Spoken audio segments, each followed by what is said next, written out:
Hello, everyone. Welcome to Sports Night in America, Saturday edition.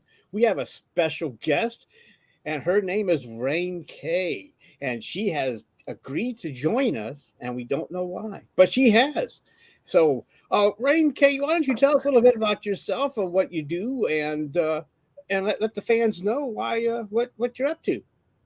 I will do that. My name is obviously Raenn Kay, and I am an integrated transformation therapist, which has a whole bunch of things that kind of fall under it, meaning that we've integrated different types of therapy, different modalities, etc., to help individuals to kind of correct problems and behaviors, traumas, things like that in their lives.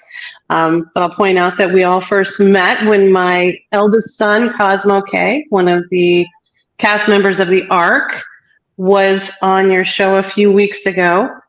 And that's, I joined in playing the proud mom. That's my role.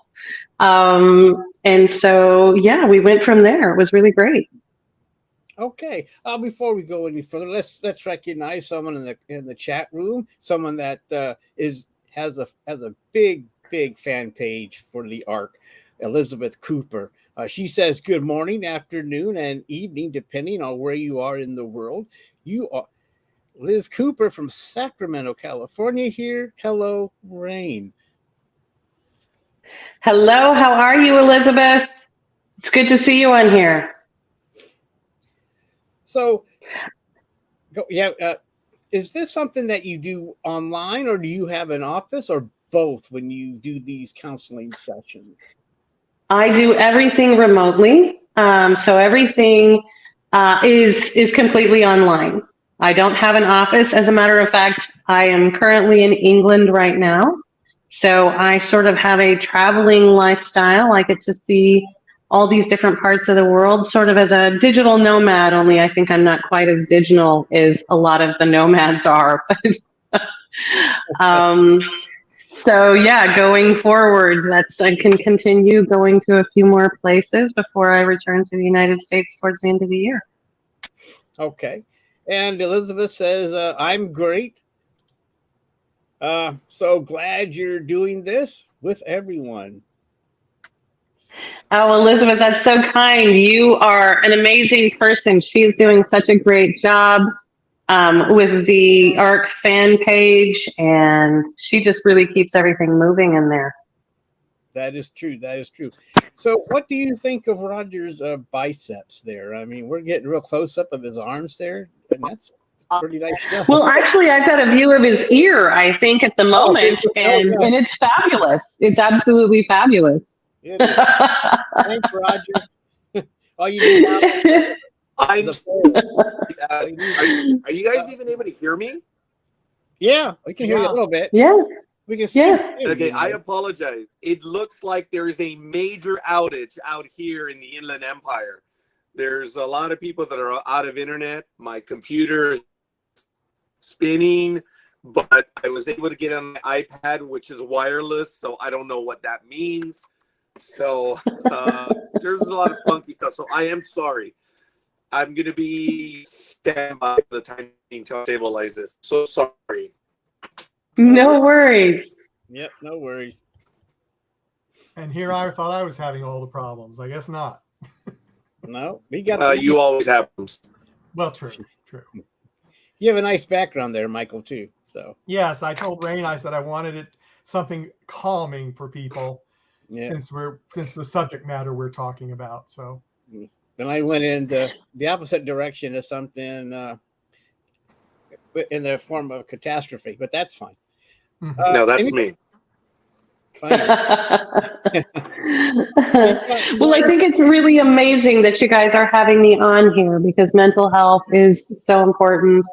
So many things are going on in the world. I think everybody's heads are spinning right now, and it's hard to find a calm place to be. That is very true. Mm-hmm.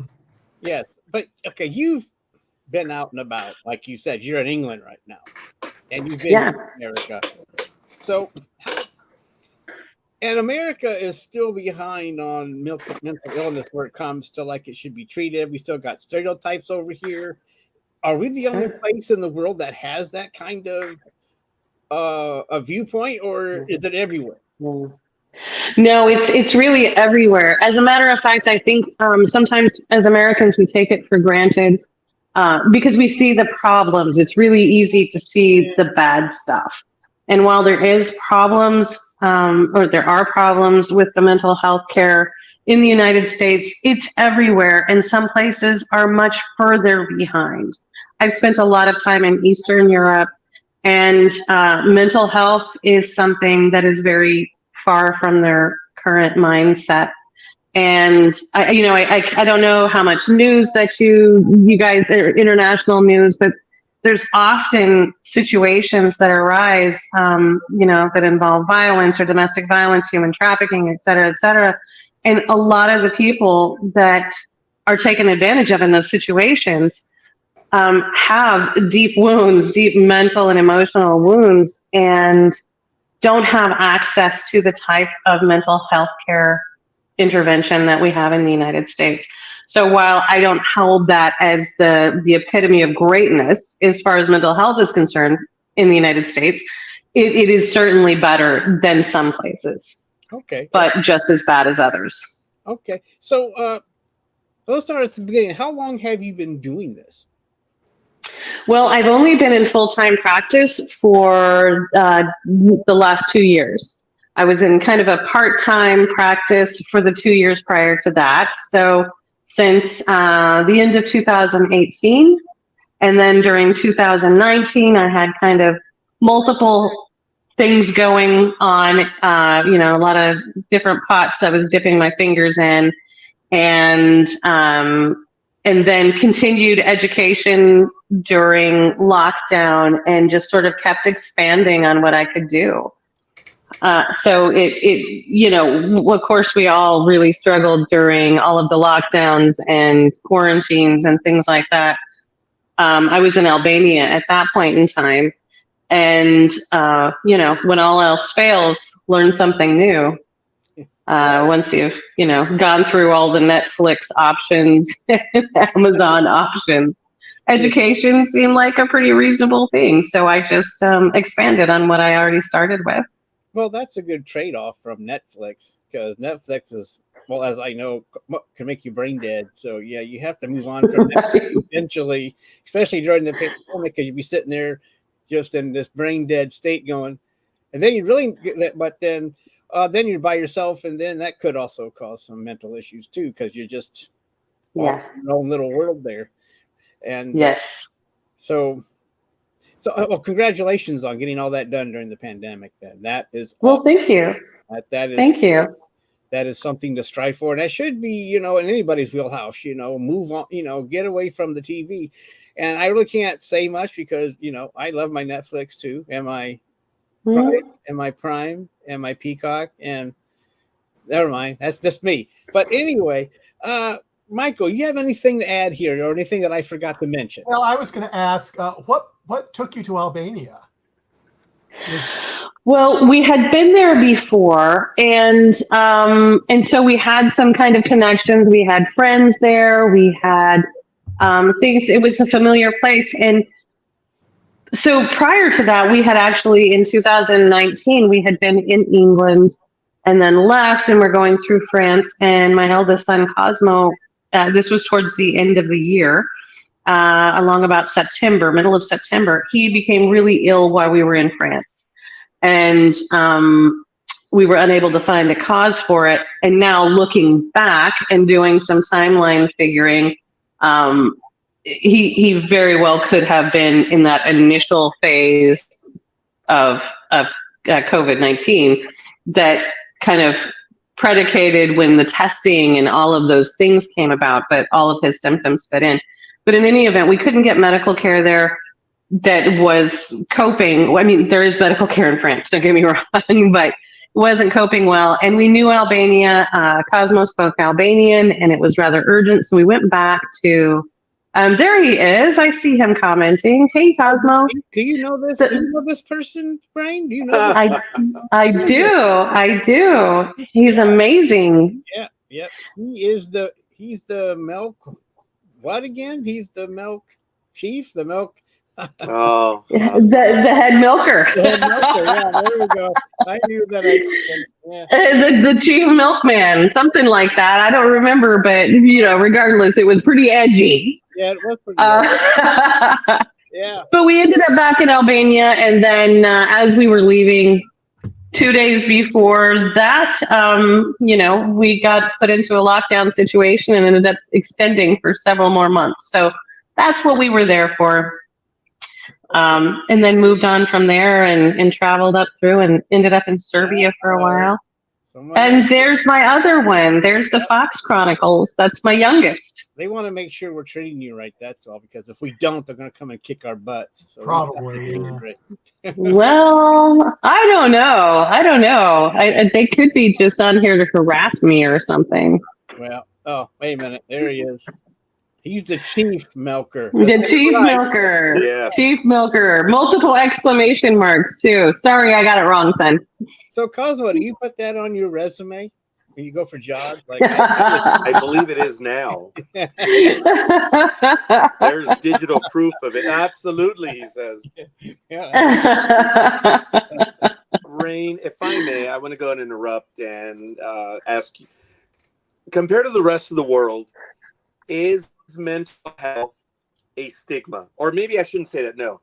Is having a mental issue or admitting that you have some mental, is it a stigma outside the United States? Because my impression is that there still is a stigma in the United States. If you admit to having mental issues, it's bad. You're labeled, which this is a very man. It's the world. Well, so you cut out just a little bit at the end of that. So I'm going to read into what I think you were saying. And yes, there is a stigma all over the world.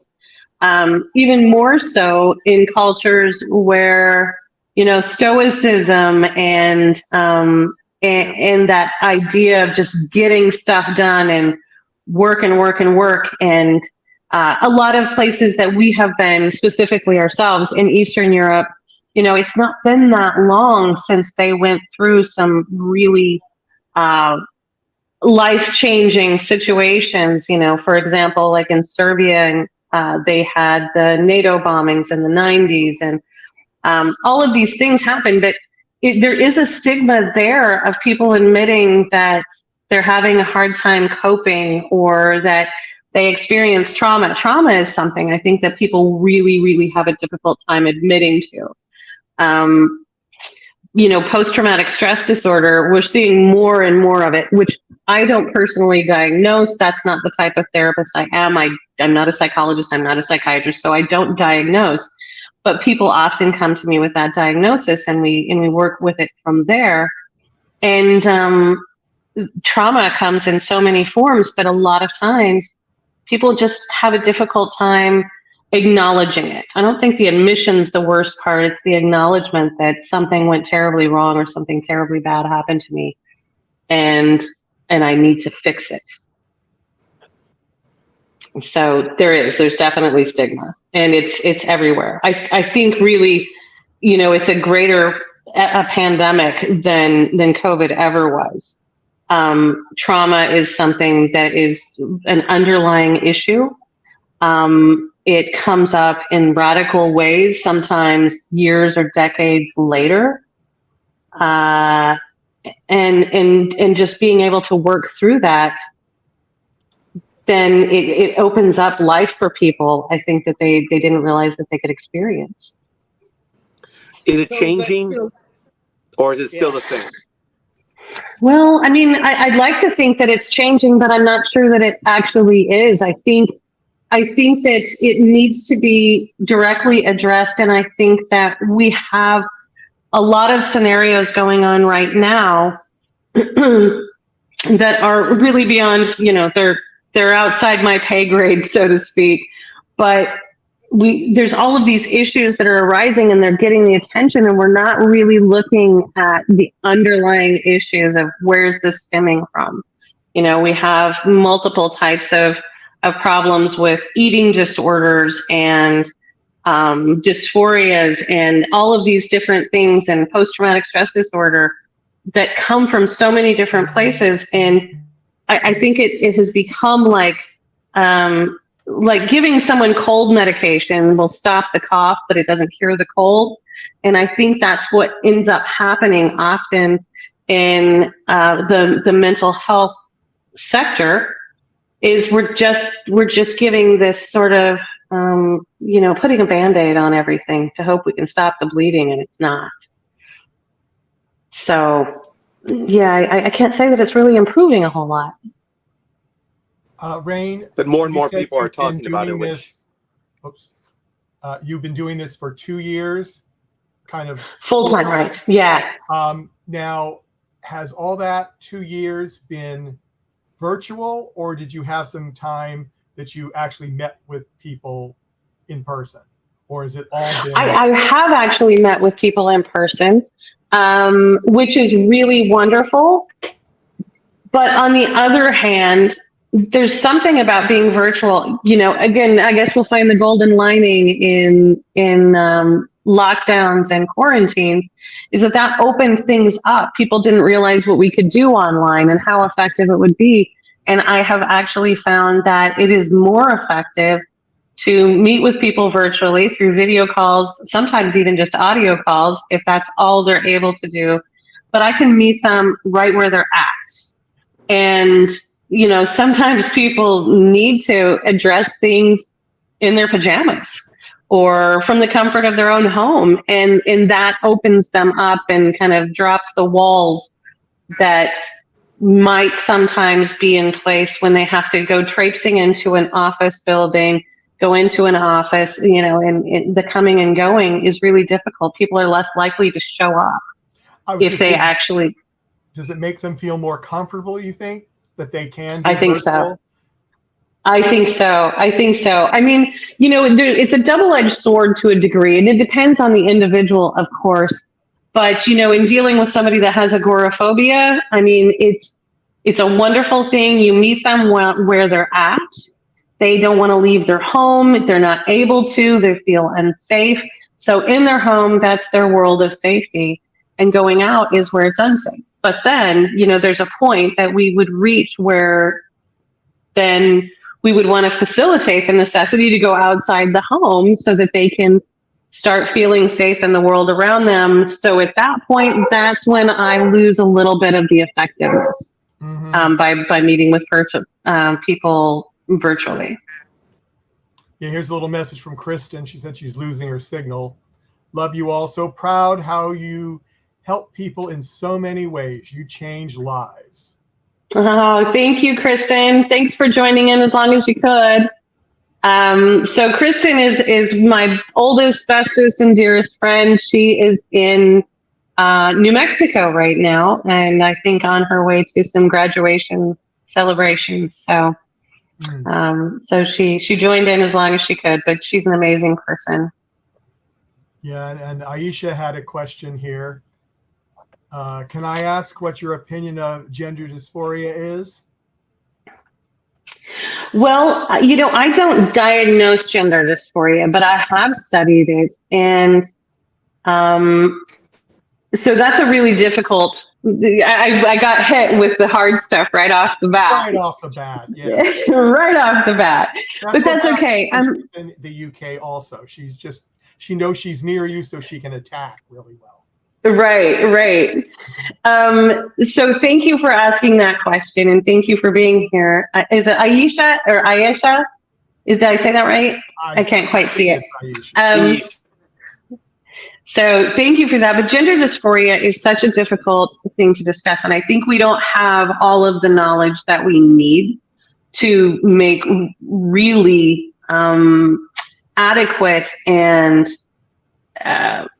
strong opinions about that. But what I do know about it is that that it isn't getting the treatment that it deserves. I don't think it gets the full exploration within the individual context of mental health. I think so often it gets left behind, and we're pushing to go forward with a lot of laws and a lot of legislation that's coming up to be able to push forward and do things that again become band-aids for people when they start having surgical alterations and all of these things that go with later stages of gender dysphoria that may be perfectly called for when all other treatments and interventions have been explored, but I think that they're not getting explored fully. I really think that the mental health situation is not doing justice to those who are experiencing gender dysphoria. It is a mental illness. It is a diagnosed mental illness, and it should be treated as such. And I don't mean through medication, but I think that it's not getting the full support. I think people who are struggling with gender dysphoria are not getting the support that they fully need.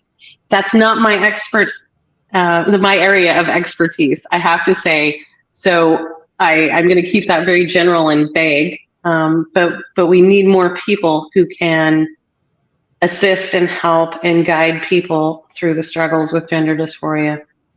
It's tough. It's a tough thing.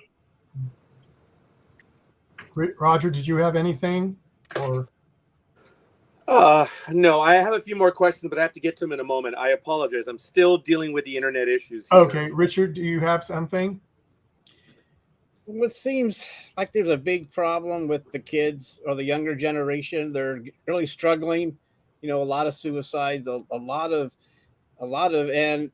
things like that. And are you finding you get a lot of patience on that age group, or are they still just trying to keep to themselves and suffer alone in this? I mean, it just seems out of control. Well, I personally don't have a lot of clients that are in that age group. I mean, I do encounter people and I do talk with people a great deal that are in that age group, and they are struggling because, you know, they're being thrown into a world that's really unstable. So obviously, the best thing that we can do is intervene early. If you see your child, your brother, your sister, you know, grandkids starting to have those struggles, then we all need to reach out and we need to intervene before it escalates to the point of that. And I think that there's also the flip side of that. You know, we see so much bullying going on, and we have a lot of anti-bullying legislation. The kids who are involved as the bullies also need that intervention, because it's really easy for the rest of us to say, how could their parents let them behave that way, or how could we let them do that? Well, they're typically not doing it in front of their parents, and possibly they don't know, but even if they did, those are kids that need to be reached out to as well before it escalates to the point where they become so aggressive that they're causing harm to others. And there's a lot that could be done that's, again, being missed. And I hope I'm not making mental health care seem like that it's this abyss that's just foundering, you know, just going nowhere, and it's this big dark hole. But there's so much that can be done if we just take a moment to recognize that. Right. One of the things that I've noticed around, well, I haven't noticed anything, but how do you get someone to go get counseling when they don't want to? I mean, you can't really force them to go. And that seems to be the biggest obstacle, is to get people to go get the help that they need, instead of just saying, you know, because they're afraid of the stigmas, like you were talking about earlier. They don't want to go because then people just, you know, they're afraid it'll affect their friends or their job or whatever they're doing at the time. And that seems to be, is there any way to talk anybody out into going, or is it just, you're just going to have to wait and see how it plays out? I mean, I know it sounds pretty mean saying, wait, see how it plays out, but still, if you don't want to go, no one can force you. Well, and that is true. No one can force you. And seeking out help takes a level of commitment. You might start off with a very small commitment of, I just want to go and see what's available to me. And then it grows and grows from there as more knowledge or more options come into that person's awareness. Unfortunately, and very sadly, there is not a way to ensure that someone will get some type of intervention, but we can always use tools available. There's a lot of programs available for young people that are really spectacular, and they can help to recognize some of the signs and symptoms of mental health challenges, whether it's depression or some type of trauma in their lives, or in the instance of bullies, that they might see an escalation in negative behavior or something that's in line with that. But, in the United States, we do have a lot of programs that people, I think, in some cities and municipalities don't take full advantage of. We have groups for young people like the YMCA, there's the Boys and Girls Clubs of America. While the people who volunteer and work for those organizations don't always have a lot of training as far as mental illness goes, they do have an awareness because they get to see it all. I missed that last comment, Ayesha. Okay, guys. Please keep up the good work. So that's what she had to. Thank you for showing up, Ayesha. That was really great of you. Thanks for your comments. So, she's over there in Europe with you, so you know what time it is for her. So I think she also has probably, I can't go into that right now, but yeah, anyway, anything from you, Michael? I was going to go back with the bullying. I mean, I have seen bullying. I worked in the school system for years, and I agree with you about the bullies. They're saying, oh, I can't tell you how many parents would say, oh, my child, just like you said, oh, they're not bullies. And they don't do it at home. They don't do it in front of them. And most of them, it seems that, they're just really having a rough time themselves, and they're just lashing out at other people because they just can't deal with what's going on in their lives. And it's really sad. Right. Because they really don't get the help. I think it's slowly turning around now. I had to take a bunch of courses about bullying and all that. And I mean, it was eye-opening. I mean, it made me see more things when I was watching that. Michael, real quick here. Everything else. Yeah. So, I mean, okay, I don't want to interrupt here, but you're talking. So, is there a swing then away from bullying being a rite of passage? Because, there used to be this thing that if you get bullied, you strike back, you punch them in the face, and you walk away. And then everything's supposed to be cool, and you're supposed to put up with bullying to make yourself stronger. And that was what the 50s, 60s, 70s mindset on that, Michael. So is everything going away from that now? So we don't have to put up with that kind of mentality and that kind of rite of passage anymore?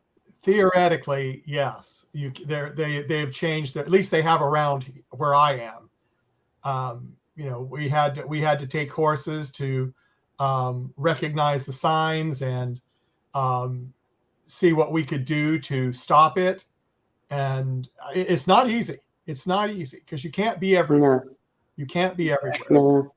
But especially not when you have 30-something kids or more in your classroom. Your eyes can't be everywhere. You can't see it all and hear it all. No, you can't. So you just have to do the best you can and hope for the best. So I'm sorry for the interruption. It's just that I just wanted to, when I was growing up, and probably you too, Michael, that, well, yeah, the bully, but you just, like you said, you punch him in the nose and you walk away and he doesn't bother you anymore. But then again, the bullying has escalated from just punching someone in the nose and walking away. Now there's more violence involved. There's more payback involved. There's even weapons involved nowadays. So it's not the same as it was No, it's not the same as it was. 40 years ago, where you just bop Yeah. somebody in the nose and you go away. You bop them in the nose, and here comes a weapon. And so it's really a big problem in the school systems, as Michael says. And it's just that it seems like, I know you said there's help out there, Raenn, and that's great to hear. So I don't know where I'm going with that, but I just wanted to talk about that a little bit, of how things have changed over the course of the decades, where bullying should not be tolerated anymore. And like you said, but you are right. It has escalated, and it's not the same as it was when I was a kid either. I don't remember ever seeing groups of kids attacking another one. No, there might be two. There might be a couple of guys there was a little clique, but they were you always had a name. They were the snobby ones, or they were the this or the that. And now it's become more. It's so much more violent and more involved, with a sort of gang mentality, even when there's not a gang behind scenarios.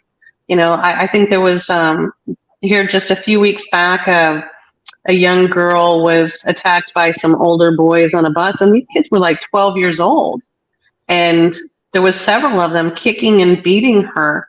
And we're seeing more of that.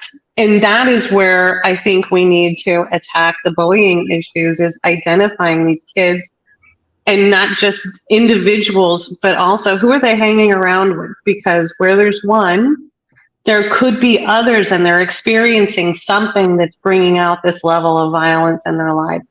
Yeah. And I think that it's, a mistake to assume it's the parents, although it could be. But sometimes there's things going on, and they're forming connections with people who are escalating their anger, their violence, and whatever, instead of forming connections with people who would steer them in a better direction. Right. But it's like anything from you, Michael? I lost the train of thought. You lost the train of thought. I can totally relate. Let's go on to something else. Just kind of veer away from therapy. Okay. What do you like to do in your spare time when you're not doing therapy sessions, Raenn?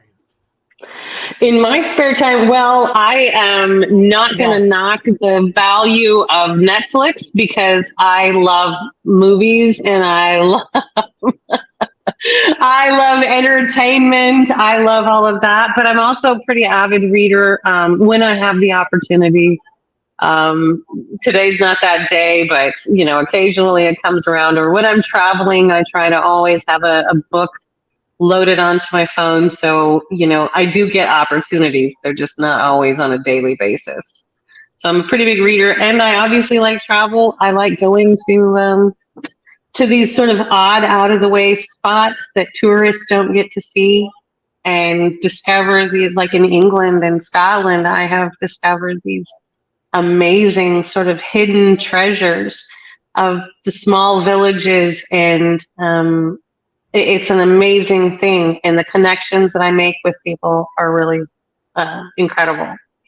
So, well, the best thing is try to go off the beaten path, so you don't have to fight all the tourist crowds, and you can actually see what that place is really like, instead of what they portray over here with their neon signs on the tourist trail. Yes. So you're right about that. Yes. I mean, there's nothing wrong with the great tourist attractions in, say, London. They're amazing. Yes, everyone should see them. Buckingham Palace is brilliant and beautiful. But the Norfolk coast on the eastern edge of England is something incredible. There's the most beautiful sea line that you've ever seen. And it does get crowded a bit, but in the higher seasons, but it's also quiet enough that you can find space to yourself, and you can still breathe fresh air and hear all the wildlife and whatnot. So I've been able to see things in the way that I travel that other people might not ever get to. I spent a month in Scotland. That was incredible. And I keep harping on about Scotland to anybody that will listen, because it really is one of the most astounding places ever. Just beautiful. Okay, that's yeah. And so I'm going to ask you an important question here, so bear with me. Okay. What is your favorite flavor of ice cream? Ooh, I would say mint chocolate chip. Okay. Yeah. I think Roger's trying to get with us. I don't turn down many flavors of ice cream, obviously, but That's true. If someone offers you ice cream, it's like, okay, I'm in.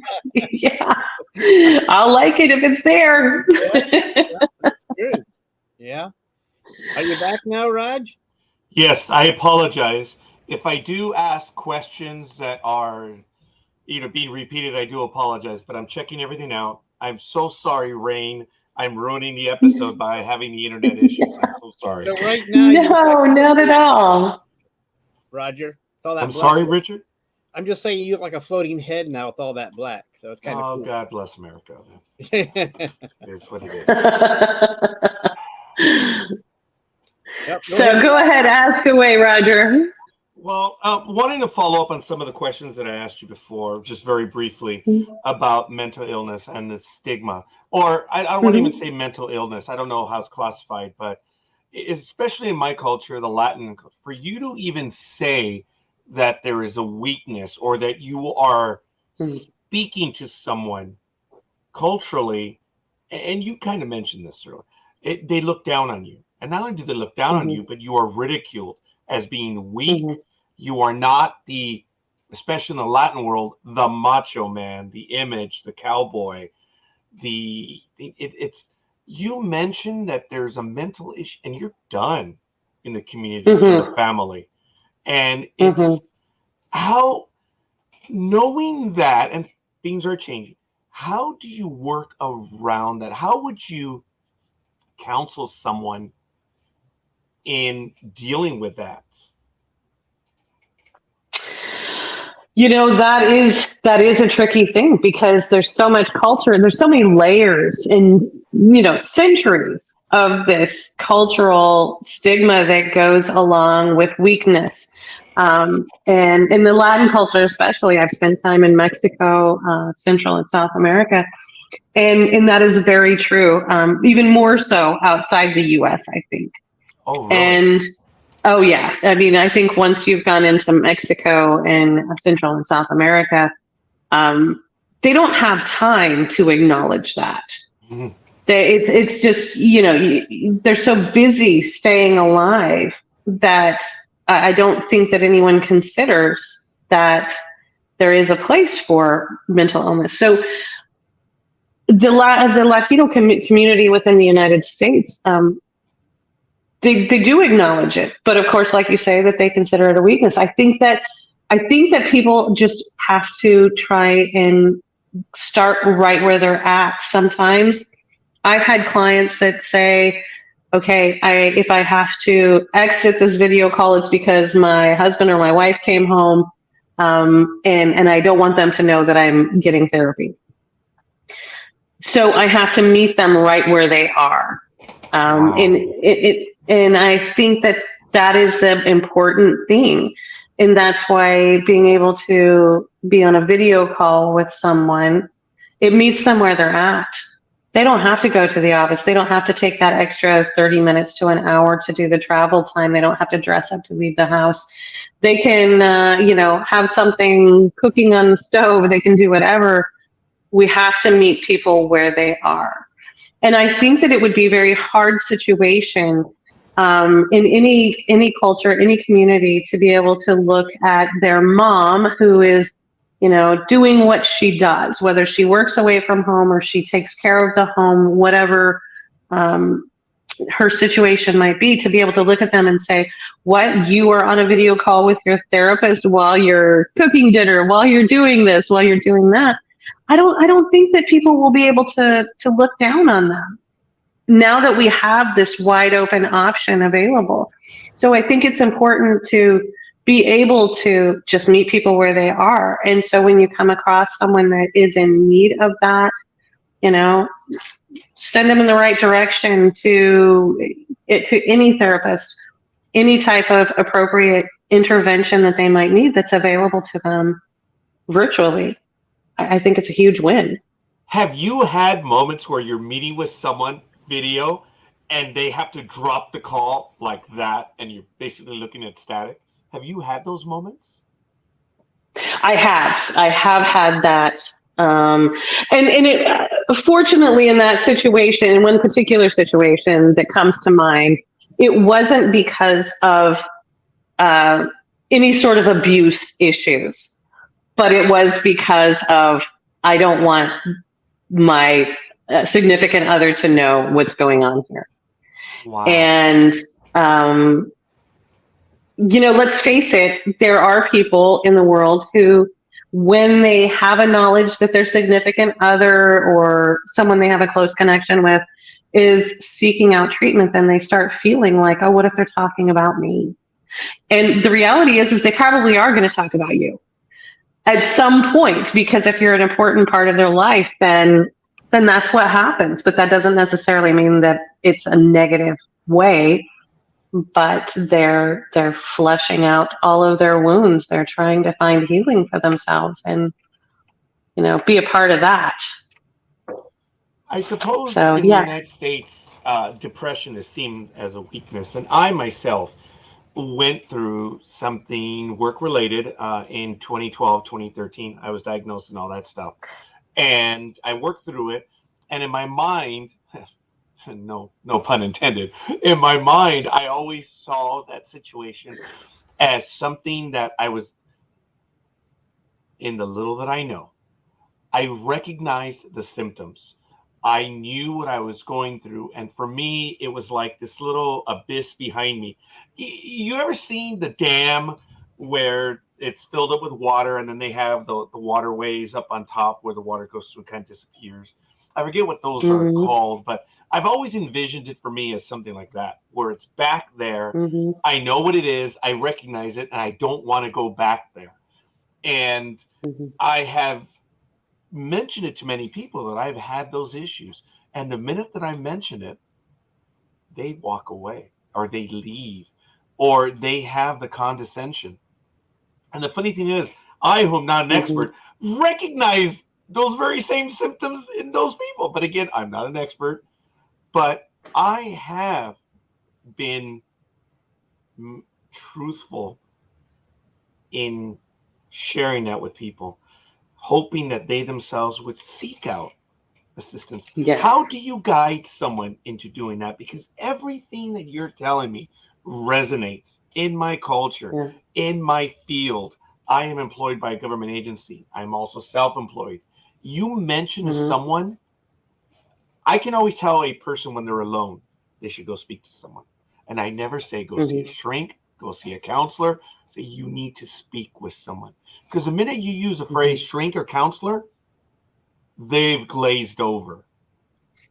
And it's disappointing. Absolutely.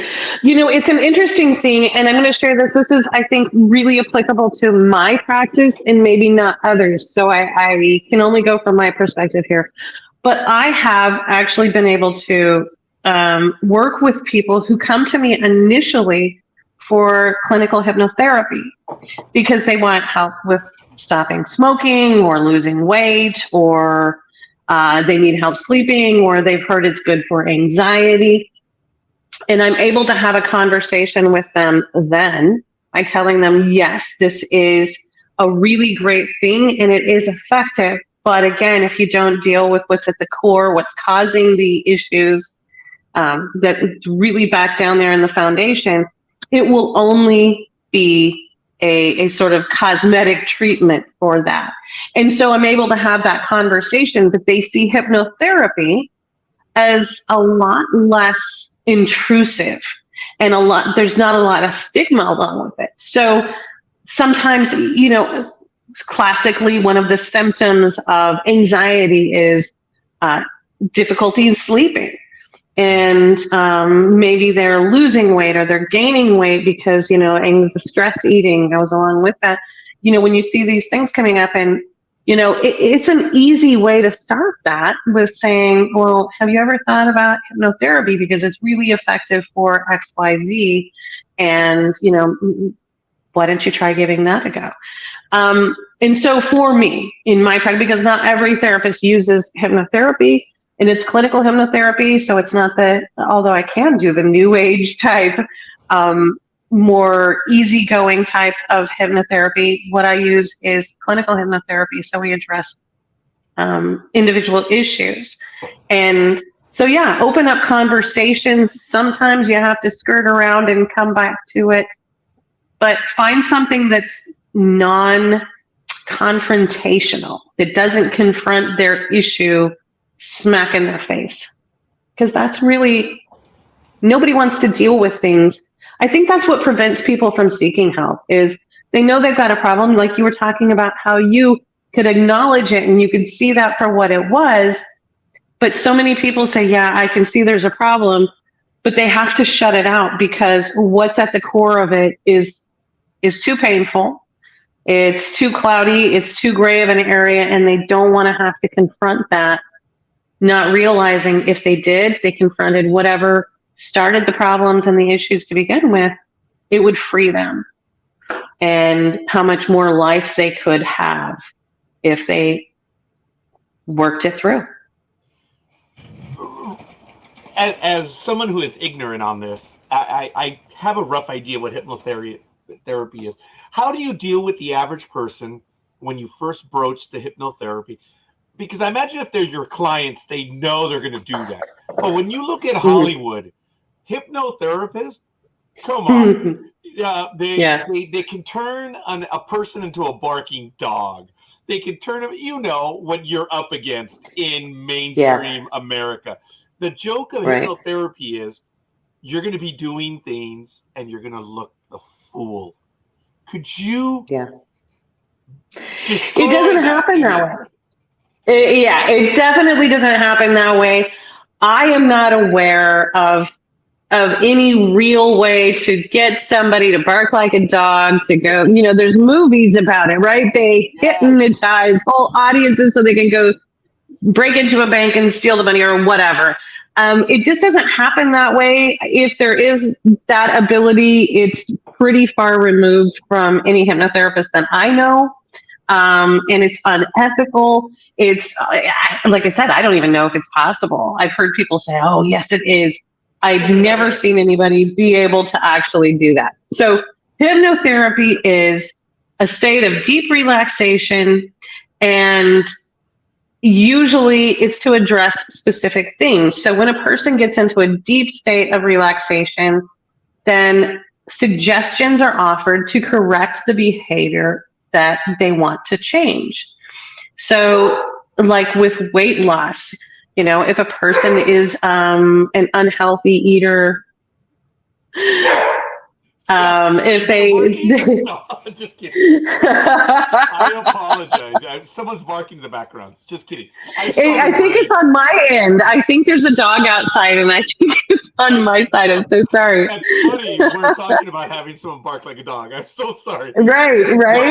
So I did that. No, I'm just kidding. That was good. You were talking about suggestions on losing weight or changing. Please continue. Right. Yeah, so changing the behavior. So there's suggestions during that deeply relaxed state of the client or patient, whichever you want to call them, that are made to affect them on a subconscious level so that it creates new habits or replaces bad habits. So it's really that simple. There is nothing that should or could happen that would hopefully not be contrary to someone's beliefs. Like, I mean, when I'm doing a hypnotherapy session with someone who wants to lose weight, then everything we're concentrating on, all of the suggestions are completely related to weight loss in a healthy, controlled manner. I might suggest to them that they become aware of the healthful benefits of nutritious foods, or, along those lines. So it flows a lot like that. And then they're gently and gradually brought out of that super relaxed state so they can go back into their everyday life. Now, what often, actually, I'm going to say almost 100% of the time, we'll say maybe 98% of the time with most of my clients, they fall asleep. And so, which is really, that sounds like that could be detrimental. How am I going to know what suggestions are offered into my subconscious mind, or blah, blah, blah. And it's really, I found it to be a very beneficial thing, because when someone who comes to me and they want reduction of anxiety, when they fall asleep, that means that they've become so relaxed. Yeah. That they have this huge weight lifted off of them. And it's easier to offer those suggestions to them subconsciously, and they're more accepted. So when I tell people, you're probably going to fall asleep, and they say, no, I never fall asleep. They almost always do. And I tell them, but do it, fall asleep. If you do, it's a great thing, because you'll subconsciously still catch everything I'm suggesting, and it will probably be even more effective. So, what is that? Oh, hey, Cosmo K. How many countries have you visited, and which is your favorite? Wow. I don't know. I think I'm up to 21. I haven't kept an accurate count, but I think it's around 21 or 22. And my favorite, I don't know. Wow. Ecuador is amazing. I love England and Scotland. I love the UK pretty much in its entirety. I also love Serbia. Actually, there's really nowhere that I don't really enjoy for various reasons. So, and that's my kid, and he already knows that about me. Because if I go to someplace and I don't have a great experience, then I feel like I need to go back so I can make it a great experience. I never want to leave somewhere and not appreciate it. That's a good attitude. Yeah. Well, the only time that we've ever been robbed, we had an Airbnb that we stayed at in Skopje, Macedonia, North Macedonia, as it's now called. And that was the first time we were there. And it ended up being a really bad experience of things that rarely ever happen, because it's a very safe place. But we had never been robbed. And unfortunately, we were in no way harmed. We weren't even in the apartment. And had these experiences. So when we left there we left a few weeks later because we just didn't like it.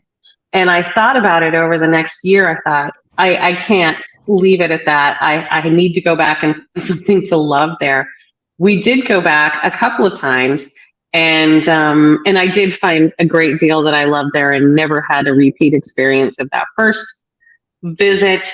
Made wonderful friends there. We did some really great things, and it's a beautiful country. So that's kind of how I roll. I like to find the best in everything. That's great.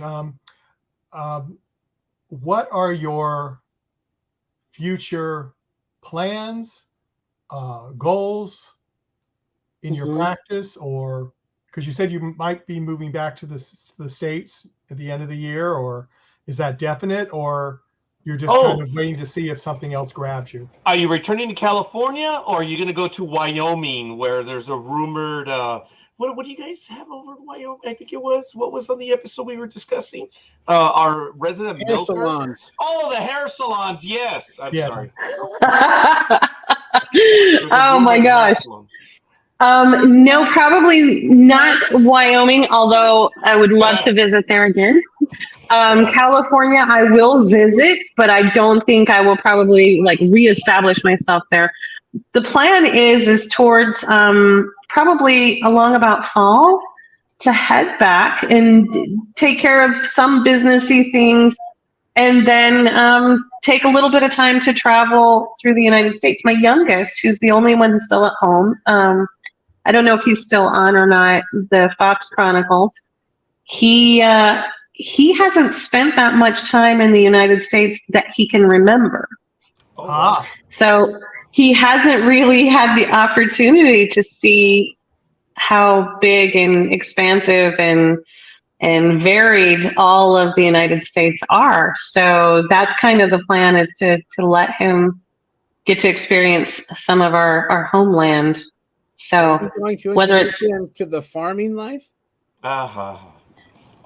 I think he would like that in the farming life, but I'm not sure how well he would like it. He's 16, and he's not all about the work. Yeah, wrong age. He's not lazy, but he's not really motivated in the hard work aspect of jobs. I don't know if he heard that or Being on not. a farm or in the country, it is, as you know, and as many know, it's nothing like living in the city. The chores, the responsibilities, and it's not a slight against country living. It's just more physical. It just is.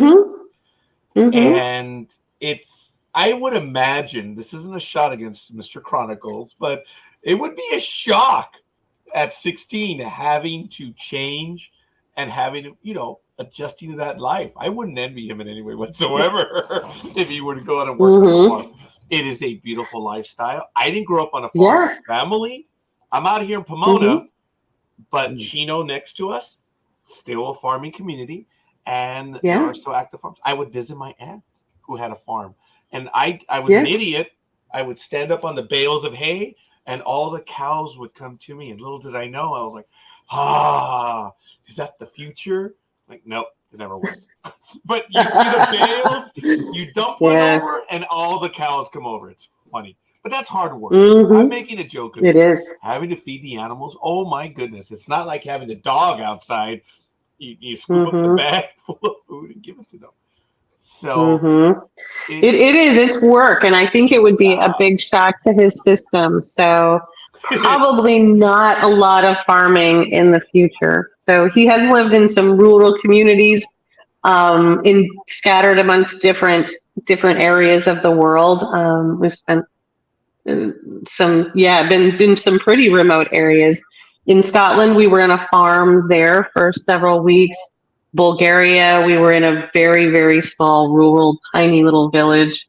But it was none of it like the hard, we weren't doing the farm work or anything like that. So big difference. Since you've been doing this for 2 years now, has it been, and I'm sorry if I'm repeating, has it been all in the United Kingdom, right there in England, the 2 years? Oh, no. I don't actually. I have had some British clients. I've had clients far-flung to Australia. I've had Serbian clients, French clients, American clients. I would say the majority of my clients are in the United States. Oh, wow. The reason why I asked, but that varies. I apologize. The reason why I ask is I wonder if you have to tailor, and being an educated woman, a professional woman, this may be a dumb question, I apologize, but do you have to tailor the type of services you do, or are you expecting types of situations? I would imagine in the United Kingdom, due to weather, due to the grayish weather, the rainy stuff, you would have a general client that has general issues. Is it different in different parts of the world? I guess it would be, right, if you're in a war zone as opposed to something that, not that. Do you have a general client, I suppose, or clientele? So, for therapeutic intervention, I suppose I probably do. The reasons are varied, but I would say most of the people that I work with as a therapist, I'm working with because they've experienced trauma.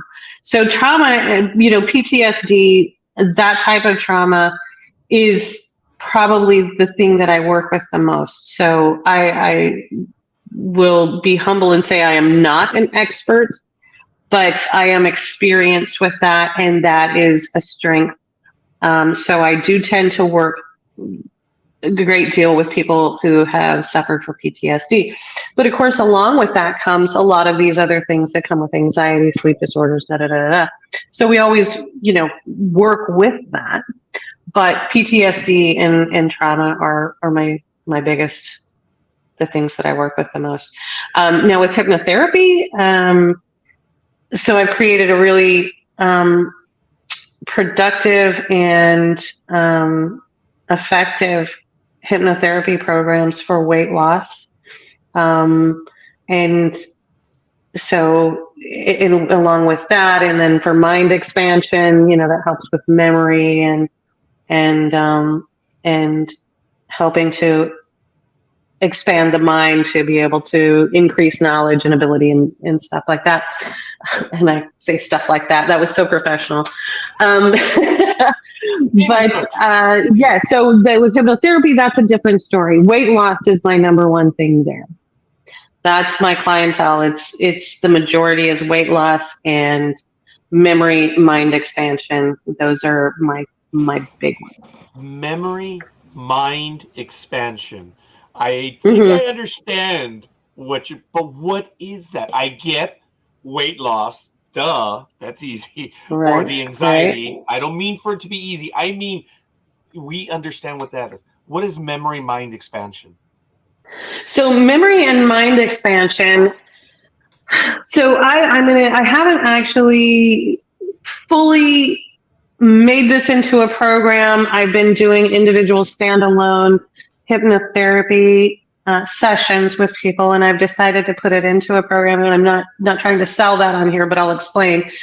So I think a lot of people have wondered after seeing the movie Limitless, with Bradley Cooper, and then we had the TV show and NZT, and is unlocking the portions of the mind a possibility. And it is a possibility. And so that is, not only is it effective for increasing memory, but it's increasing knowledge, awareness, the speed with which your brain processes information. And so those sort of things are very doable. I'm not suggesting that I come close to the use of that non-existent pharmaceutical called NZT, but we can do that a great deal. We can unlock a lot. It helps people who are studying, who are working in high pressure jobs, who think that they need to increase their mental abilities so that they can perform better. It's a performance thing. I also do hypnotherapy for athletes as well. And it increases their, sometimes it's speed that they're looking for those who are runners. For various other types of athletes, of course, weightlifters, it increases their, not only their motivation, but it increases their ability to lift heavier weights because it's a mindset change. It's replacing behavior where they think they had to stop or they couldn't go on before. It kind of unlocks that potential to be able to increase. Sticking with the athletes for a moment, would you would the hypnotherapy be appropriate, or does it work, say, someone who's had a traumatic baseball injury, say a batter, as you know baseball, so say they're hit in the face. This has happened a few times, and then they come back and they're frightened to wanting to get back into the batter. Would you? That's just one specific one. Would you deal with that? Would hypnotherapy be appropriate on something like that? It actually could be appropriate. So, I mean, not knowing specific, if this is a specific thing or if this is a generality with that individual, of course, I'd want to know more information, because hypnotherapy on its own may not completely eradicate the fear or the trauma or the effects from that, but it can certainly help increase the potential. And it also, it wouldn't be done in one session. When you have several different things at play there, you have an injury, I'm assuming a traumatic brain injury or something close to that level, then you have stress, you have anxiety and fear, so those would be something different. And then being able to unlock sort of another portion of the brain that could act as a stand-in for the injured portion. That would be a different type of thing, but they could all be combined and very workable for that individual. Wow.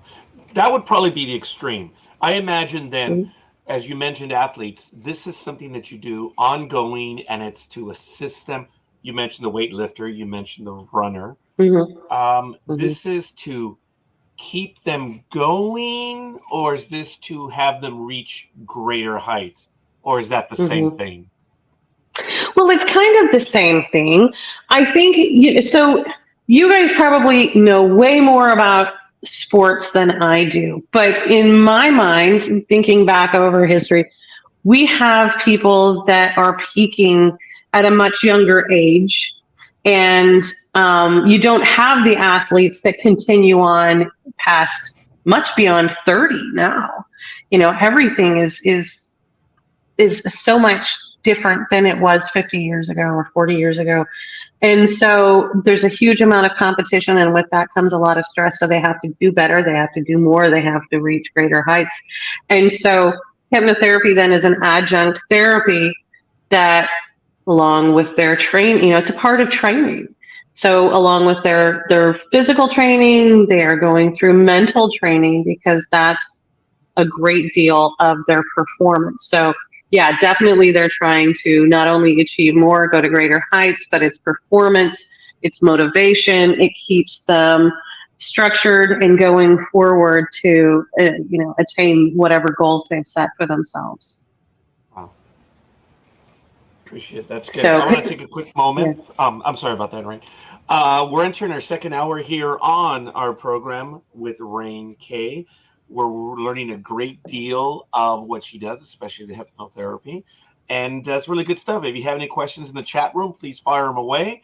And for everyone else visiting us, that is her website at the bottom, raennkay.com. Today is May 27th, 2023. It is Memorial Day weekend in the United States of America. But beyond that, back to our program. Gentlemen, do you wish to ask any of the questions? Otherwise, I still have a few more. I can maybe bore Raenn with a few more. I'm being humble. I apologize. Gentlemen, any questions? No, I'm questioned out, but okay, fair enough. Richard, did you have another one? Not really. I mean, she's answered all my questions. I mean, the most important one being the ice cream. So, once we get that, I missed the ice cream because of the internet issues. I heard a bit about that, so maybe I'm gonna. Once you get past, once you do the ice cream, it's like, okay, what else is there? Yeah. Oh, that's right. The ice cream out there in Serbia, right? Well, we didn't even discuss that one. We just said flavors. That was yeah. Oh, the flavors. Oh, why are there issues with the type of flavors that you like? No. I actually, just pretty much will take any ice cream. I'm not picky at all. But mint chocolate chip is a favorite. Oh my God, I was going to ask you, would you even do the double chocolate malted crunch flavor? Yes, I would. I have no restraint when it comes to ice cream. So it's pretty wide open. Even vanilla, if you're in a pinch, that'll do. We don't care. Do we really care? That's fair. Ice cream is ice cream. Now, do you have a like between ice cream and sherbets? There you go. Lethal migraine. Yes. That's right. Sherbet is great, but I really only like rainbow or orange. I'm not a great lover of sherbet, to be truthful. Gelato, when visiting Italy or special places that have that, is an amazing thing. I do like the fruit gelatos, but yeah. I'm not really that picky. I can handle anything. I have even been known to try bubblegum ice cream. Yes. Despite hating all of those little bubblegum balls that are in it, it's kind of gross, but whatever. You give that to the kids and they don't seem to notice. Sticking with the ice cream real quick, traveling around the world as you have been to about 21 countries, ice cream differs, doesn't it? around It the world. does. Oh yeah. What is maybe your It more does. surprising flavors? Because being Latin, crossing the border, I'm not fond of ice cream from Mexico, Yeah. but it has a lot of fruit in it. It's a bit more, I don't know, ice cream's ice cream. But what are some of the ice creams that maybe have surprised you, and some that, well, I may not try again? I think there is a place in hell for whoever invented licorice flavored ice cream, and that is not uncommon in some places. Wow. I personally am not a fan of, I think, what do they call it, tamarindo? When you go into Mexico and South America, Yes, no, I am not a fan of that. That is just kind of not quite right, but I'm not trying to be offensive. It's common there. Yes, it is. Not my thing. I have had, so one thing that I did have that was pretty amazing was a dark chocolate cherry chili ice cream. And you would think that that would be not great, having a bit of spice to it. It actually was kind of good. It was pretty good. What type of chili was it? So, it wasn't super hot. I'm sure just the flavoring that was in it. It wasn't super hot, but it was enough to give you a little bit of a kick. And it caught you a little off guard. And then you take another bite of ice cream to quell the chili in your mouth, and it keeps going. So for people who really like spicy food, that would be the way to go. I liked it, but I am not a fan of spicy food. So fair enough. I wouldn't do it too often, but it was really good.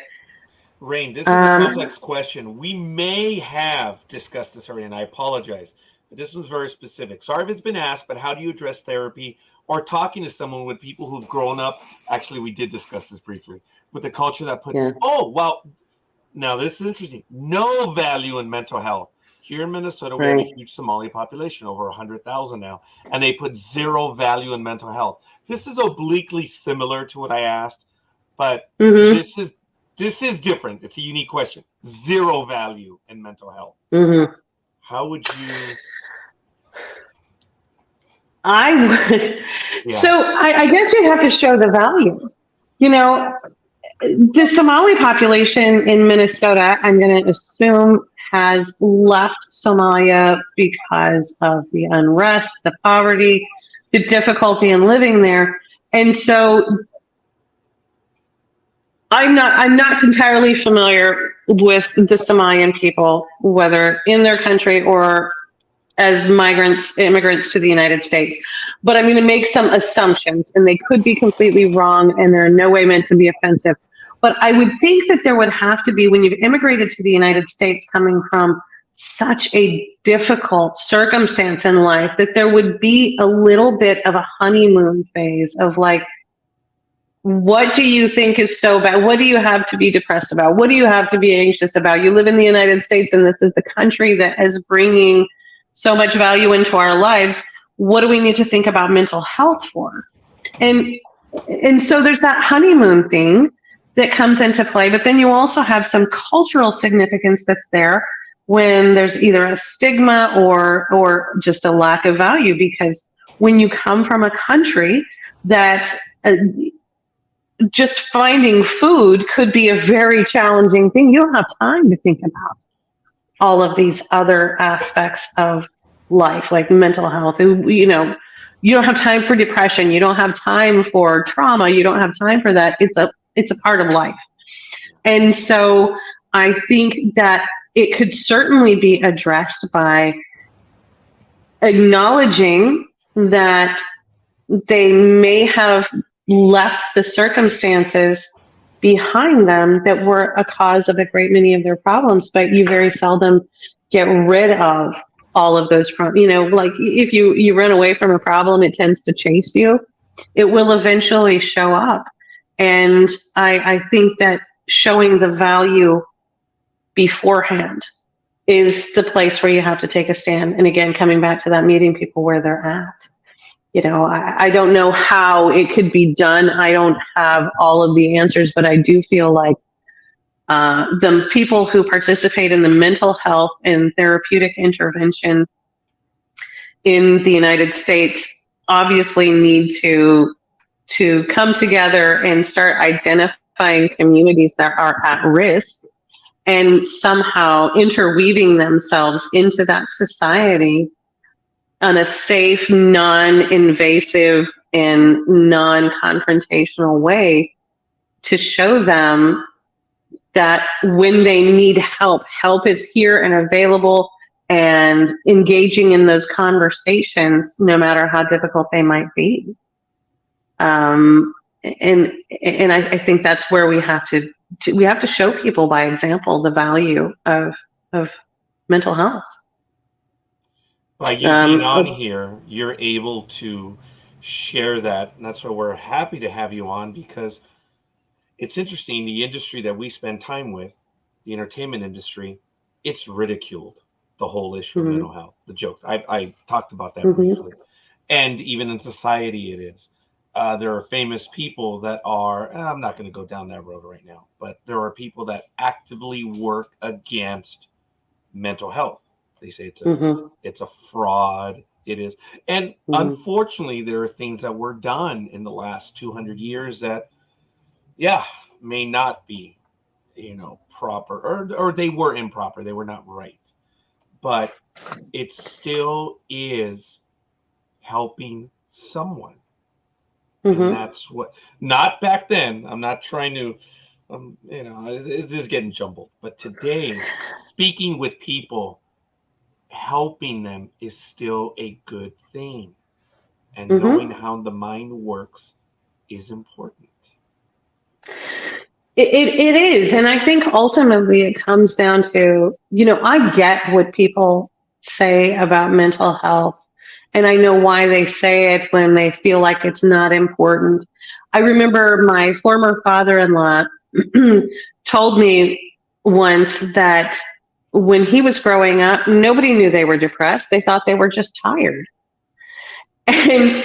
And they really, that's how people lived, with that generation. You were just always tired because, you were living the American dream. You were working hard to create something for the next generation and such and so on.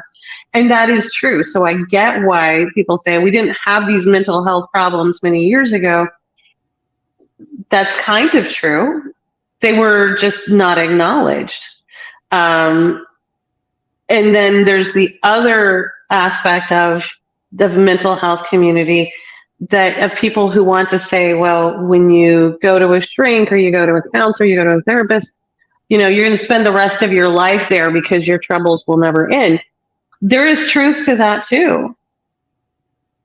Well, hello there. It is indeed important. And hello to you and your mom from your mom's place. You may remember, Jag, he was on an interview with your son. He was on with us. Oh, cool. Yes. So I was a bit surprised he's not in today, but that's all right. Maybe he will join us. But I interrupted you on that one. There was another comment. No, that's okay. Elizabeth Olivia Cooper says, I do a lot of work with our military and first responders and the aftermath of incidents that create PTS. Do you work with clients with those issues? And if so, have you noticed an increase of clients post-COVID as to, I would imagine before COVID, 22 veterans and currently serving, as well as 61 first responders commit suicide every day. This was the estimate on pre-COVID, and it seems that the amount has increased now. What are your thoughts? Well, my thoughts on that, yes, I do believe that the incidences of PTSD have increased. I think the statistics show us that. The information is there post-COVID to what it was pre-COVID. And I think that COVID brought a lot of things into our awareness, how without that human connection, and I'm speaking directly of when there was lockdowns and quarantines, depending on what country you were in and whatnot, people were not able to easily maintain that physical connection to people where they would see them in their face. I don't know how it was for everyone, but I know there was a point in time when it would have just been amazing to go for a walk outside and smile at people and give them a wave. It didn't even matter that you came up and shook their hand, but then you started missing shaking their hand. So we lost that connection. And the connection was forged by seeing people virtually in one way or another. And it's not the same. It's a good business principle for me to be able to connect with people that way. But that human connection was disrupted. And we saw an increase of crimes. And I think people who work in law enforcement, as paramedics and EMTs and emergency responders, fire departments, they saw things that happened because of the trauma and the misalignment that everybody felt during those situations with COVID. They started seeing things that got uglier and uglier, and they're stuck with that. They can't unsee it. So it needs to be addressed. And if there is not available for those law enforcement, fire department, EMTs, first responders, military personnel, if there is not some form of mental health therapy or even a chaplain who can counsel with them, then they need to find that resource and it needs to be made available to them. That should be a priority for every city, state, and federal authority. They need to make that a priority because people aren't dealing with the same things that we used to. Yeah. In your experience, this is on a personal level now, COVID, have you detected a change in people? And this, I'm generalizing because I have. There are people that I know were affected by COVID being indoors, and they're going in the wrong direction. Again, I'm no expert. I'm nothing. And it's tough dealing with them. COVID did do a number on them. Are you seeing that professionally, or is that just something that I'm dealing with in my life? Oh yeah, definitely. I don't think that I have ever known such a population of people that don't want to leave their homes anymore.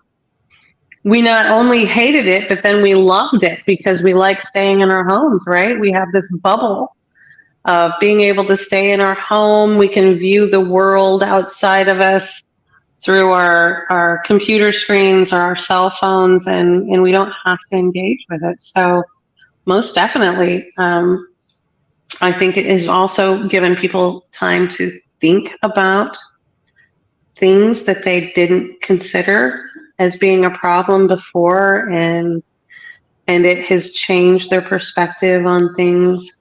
Oddly, I've noticed people that I personally, now on a personal level, I feel like COVID changed people in ways that were unexpected. You know, when everybody got to stay home and watch TV or sit on our laptops or our iPads all day long, and we're searching for random weird stuff, it brought things into our awareness. I've seen people changing their political views, their religious views, their all kinds of views that they had for long periods of time.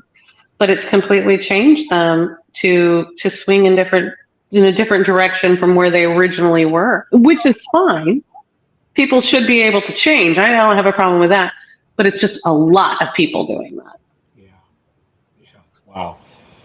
I noticed that I do not do a lot of interaction or going to big crowds anymore since the pandemic. I do a lot of things where if I can pick it up, I will, or order from Amazon instead of going out and looking for things. So I've noticed that. So I don't know if that's a thing or not. But since the pandemic, it's like I really don't want to be around a lot of people. And so I guess I see what you're saying is that, you know, since the pandemic, a lot of things have changed where before I would just be, who cares? I was going to go down to the store and interact with people. But now I find that I don't want to anymore. Well, I mean, we've all experienced that. You know, being here in the UK, I think it's been a great thing. On one hand, it serves my laziness to have all of my groceries delivered to the door. I love that. I don't have to fight the crowds. I can get the milk, the bread, the eggs, whatever, just brought right to the door.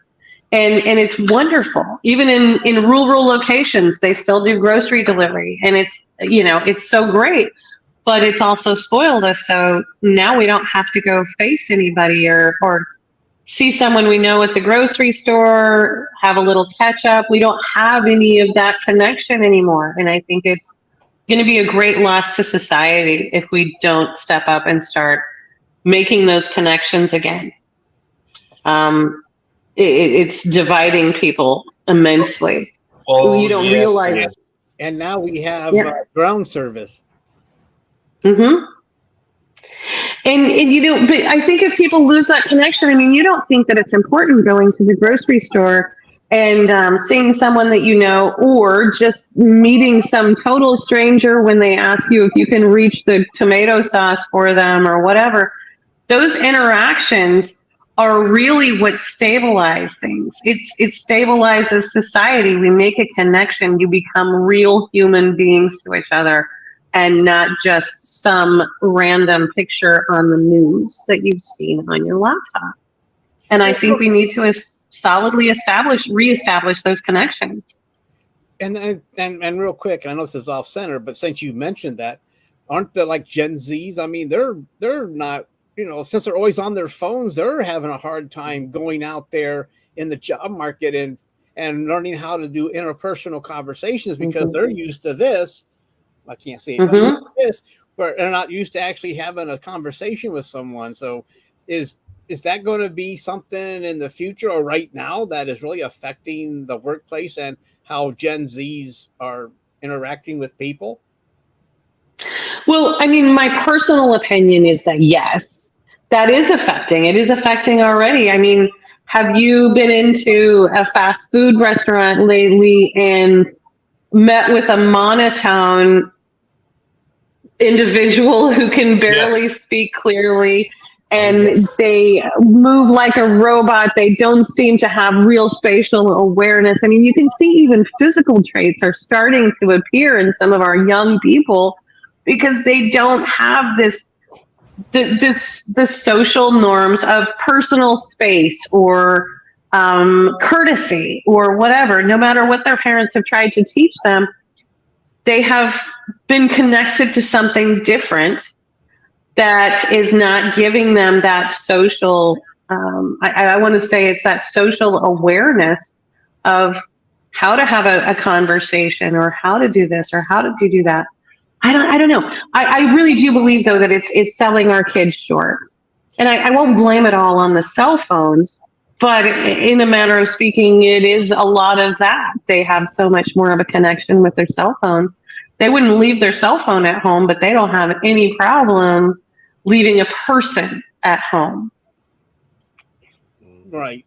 And I find that even making a comment or something or a joke, they're like lost. It's like, what are you doing? I don't understand what you're doing. And it's like they're completely lost because someone's actually talking to them and they don't know how to respond. They don't have the interpersonal know-how to deal with people that say something to them and they don't know if it's, and they're like, what does that mean? So anyway, I've seen that where you go and if you interact with someone that young, they're like they have no clue what's going on. Well, and I don't know what you guys think, but I mean, again, this is my personal opinion, and maybe it differs, but I think too, some of our young people got so used to communicating via text or messaging services that they have lost the ability to read the fine point or understand the fine points of the spoken language, intonation, sarcasm, humor sometimes. I mean, they don't always seem to grasp that. I'm not trying to annihilate the whole generation of Gen X or whatever gen that is after them, all of our young ones. With sarcasm, so you're mostly going to Gen Z. So Gen Z. Because that's why they have all these things like, oh my gosh, what's he saying? He's serious. He's a Nazi. Oh my God, we got to get blah, blah, blah, blah, blah, because they can't understand sarcasm. And since they don't understand it, they take it seriously and they post things that are attacking people. And that's one of the things that I've noticed too.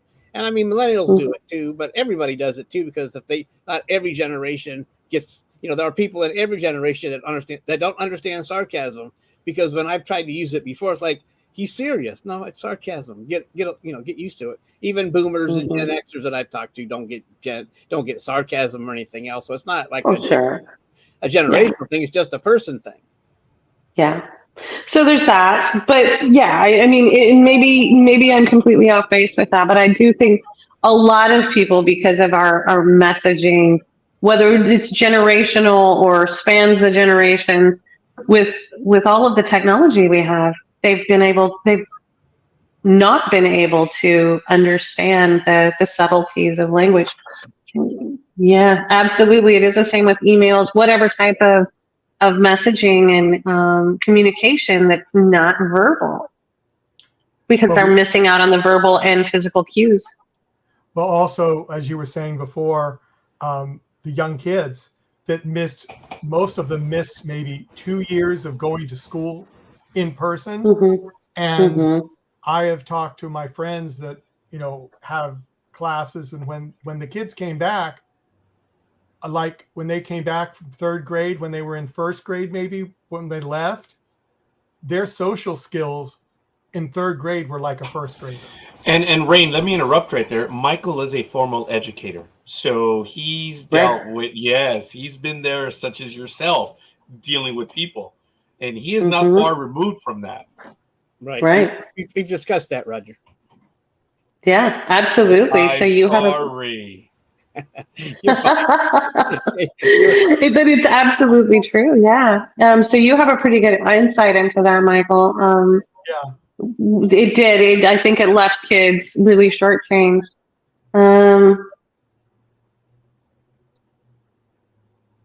It's exactly let's see. To what Jag said, we use Teams at my job, but I never turn on my work phone when management asks why. That's exactly what I tell them. You know where I am. If you need something, come find me. Yeah, sometimes you have to be the person who demands that type of face-to-face communication, because in some positions, such as emergency response, healthcare, I think healthcare is taking some suffering, at least here in the UK, and this is what I hear from people. So much of their doctor visits are completely online now. A lot of doctors aren't even seeing patients because the NHS is so backed up since pre-COVID that they're getting online visits to the doctor. And so people don't feel as though they're getting adequate care because the doctor can't see the entire body, and they're not seeing up close. They're not able to do their little reflex tests and all of these things. So people are suffering from some of that. Yeah, this thing, COVID, it's going to be around for a long, long time. Even when it's gone, it's still going to be there, and we're going to have to deal with it. And it's going to be tough. It's going to be tougher for you because you're going to have to deal with this for a long time to come. But hypnotherapy will help, and everything that you do. Are you officially? And I'm thinking United States wise, would you be a counselor? Or what would be your title here in the United States doing what you do? Well, I am a therapist. Yes. So, I am kind of known as a psychotherapist, but I don't think that that's very accurate, because I think typically in the U.S., psychotherapy comes along with the psychology or psychiatry degree to some extent, or the licensed social worker, but adequately I am a therapist. I was going to ask you, accept health insurance from the United States? I actually could accept health insurance from the United States, but I'm not currently set up electronically to be able to do that, because they won't allow you to use a VPN to submit that kind of stuff. So, and they won't take it from IP addresses outside the US. So, in theory, I am acceptable to insurance companies, but currently not able to do that. Right. I guess that would be a major issue. That's interesting. Yeah, they get tricky. Yeah. I have a counselor, a therapist that I'm seeing. I do admit that. Right now, it's about It's great. every 3 to 4 weeks, and she offered video. I was like, okay, well, are you being polite as I'm an older guy? I prefer video or what? And I dropped the video. I had a video meeting with her. I'm like, it's not gonna. This is not gonna work. So I see her. It was every week, now it's every 2 weeks, and now about every 3 to 4 weeks. But I go in to see her, and she's only like 10 minutes away. I'm at Pomona. She's in Claremont. I go, and I'm going to continue to go at least for a while longer yet. But I prefer the visit in the office. During COVID, I did my best to get out of the house. I think I was one of those that I was dying indoors. This is my office. It's in my. I meet with my clients here. I work indoors. COVID? No! I was desperate to go out. Yeah, absolutely. But you're spending so much time on video that I think it's a great thing that you have someone to meet with face to face in office. It's not for everyone. And I think that's the important thing, is to find what works for you. I meet with my clients both in person and video. It's their choice. And I interrupted you. I apologize. You were going to finish your thought. No, that's okay. I think I might be getting to the point of a little bit of delay from my end with the Wi-Fi. But I think that's the important thing, is just meeting people where they're at and finding what works for you. I am not the therapist for everyone, and I will not ever suggest that I know all, that it's a be all and end all as to my way of thinking. But when you find what works for you, when you can connect with somebody who is empathetic and is able to, knowledgeable enough to work with you on terms that are in line with what your needs are, that's the way to go. I can be a very casual person with most of my clients, and they all say that they appreciate that. I'm kind of casual. It's very non-clinical in my sessions with clients. I am not a clinical person because I don't like that.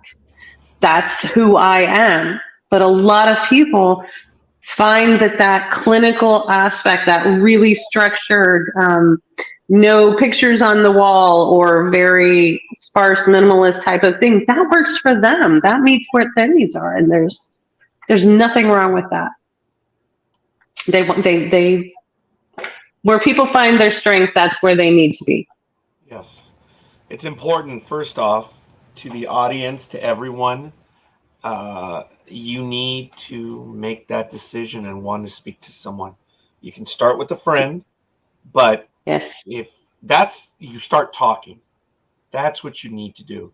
And then if you need someone, you need to speak to a therapist, someone such as yourself. And you mentioned the hypnotherapy. I mean, there's so much to it, and I don't know how much I missed, and I apologize. So Jay says, how do you feel about self-care? Well, self-care is talking to someone, I would imagine. And then so self-care is really important. That's what you do for yourself, and that can be seeking out some assistance. But it can also be something like, if you're overwhelmed in certain scenarios, having boundaries, taking yourself out of it. It can be, if you need to go get your pedicure on, then go do that. Maybe for a lot of people that's relaxing. For me personally, I don't really love people touching my feet, but not relaxing. But for those, if you need a minute, if you need to, for guys, whatever it is that you do, if you need to go do that because that's what keeps you kind of grounded and stable, then do that. I think that's an important thing. People should take time for some self-care. If they're taking all the time for self-care, then that becomes a problem, just like anything else. But self-care is an amazing thing. Everyone needs it. Appreciate, Jay, that question. Yes. Lethal migraine coffee. We call them at our sports program. I can't stand clinical. And the two words put together, business formal, makes me very uncomfortable, which is really funny. That's a bit to what we're talking about in the past. As a matter of fact, Raenn, your name did come up in our sports program. I mentioned that you were going to be following us, and we were talking about it briefly. That's why I sent you a message, and lo and behold, you were meeting with clients. So I was going to respond to you. I'm sorry for the because I think I sent you 4 messages, but they were all within a minute. So instead of doing one big talk, it was like, yeah, I'll be here right now. Something like that. And then that's okay. And I'm sorry I didn't see the messages until after I was busy. Off with my client already. It was a good thing because you're already helping people. You are helping them by listening to them and guiding them because of your experiences to a better situation in their life. It's a good thing. I would like to think so. I'm going to actually, in a very generalized manner, speak of a client that I actually worked with today. Sure. And that, with her permission, because I did say that I wanted to mention a few things that were very inspirational about this individual, whose final session was today. Of course, she'll be able to check in the future with any needs that she might have. But this individual was under the impression, and the reason I bring this up is because when we started working together, this individual was under the impression that therapy continues for a year or 2 years or 3 years, and it goes on for a very long time. And initially asked me what I thought about that, and I said that I really feel if you're not making some sort of progress in overcoming some of the challenges that you're facing in a short period of time, then you might need to seek out another person who is makes more of a connection with you. And so this person had a lot of trauma over a span of 30 years. And we were able to work through that and I was the guide. She did the work. She was committed. She did amazing things. Kind of spoiled me in some ways because it was magical watching the unfolding of a person's life and just being a small part of that. But in under a year, she was able to, because of her level of commitment to deciding that she was ready to be done with all of this baggage that she had carried for so long that was interrupting her life process. She today we've had our last session, and that was 10 months. And granted, it was a lot of work she did. She had homework. She had consistent things to do to keep her motivated, to keep her eye on the ball, and she did that very successfully. And she has changed her life and is now in her mid-50s, is now going on to continue her education that she had to abandon and set aside many, many, many decades ago. She's going to do that. She has lost weight. She has changed in every aspect, not only in just interactions, but physically has made changes. And it's an amazing thing to see. So I just wanted to throw that out there to let people know when they decide to undertake therapy of whatever sort fits their needs, that it doesn't have to be this burden that they're carrying around and they have to attend therapy for years and years and years. And sometimes there is a need for that, but not always. So bravo, love to hear success stories. Oh, well, thank you, Jay. Thank you for that comment. Because there's success out there. Does everybody experience the same level in the same amount of time? Absolutely not. Everyone is so different. But I just feel like it's important to let people know that the burdens that you carry are not always forever if you attend to them. Let them go. If you attend to them in wanting to heal, right? Yes. Or needing to heal. Yes. And it takes a commitment. It does take a commitment. And if you aren't committed to healing, to bettering your life, empowering yourself, overcoming obstacles, overcoming trauma, if you take it casually as it's not important, I'll just go have a chat with my therapist once a week, and why am I not feeling better? Then what is probably going on is the commitment's not there. You need to be actively engaged in your own healing every day of the week. It's that important. So, if you look at a wound healing on your leg, every day it's making progress towards healing. And we need to mentally put ourselves in the same place, that every day we're making some progress towards healing, whatever it might be. Well, appreciate that. I don't know if we have any other comments in the chat room or any other questions. Gone through. Raenn, how much more time do we have? Because we don't want to take up more time than. Guys, I think the battery is getting pretty low. So if there's no more comments or questions, we can absolutely wrap it up. Hey, you can. You can always do this again, or if you're interested in doing something on a regular basis, get the word out on what you do. Sure. Yeah, absolutely. We would love to assist you on something like that. And you never know. That I'm would not be saying great, guys. Bring your clientele onto this, but you can talk about this, and you could invite people to visit with you, I suppose. Absolutely. And I think there's a couple of people, Cosmo, my son, was one of them, but also there was another person, Kristen Key. She was on for a little bit. I think if it weren't for all of the graduation ceremonies that are going on across the United States, there was several people who would have been very happy to have participated and joined us online and talked about their experiences. So maybe the next time we can all make that connection happen. This is graduation time. Yes. I know.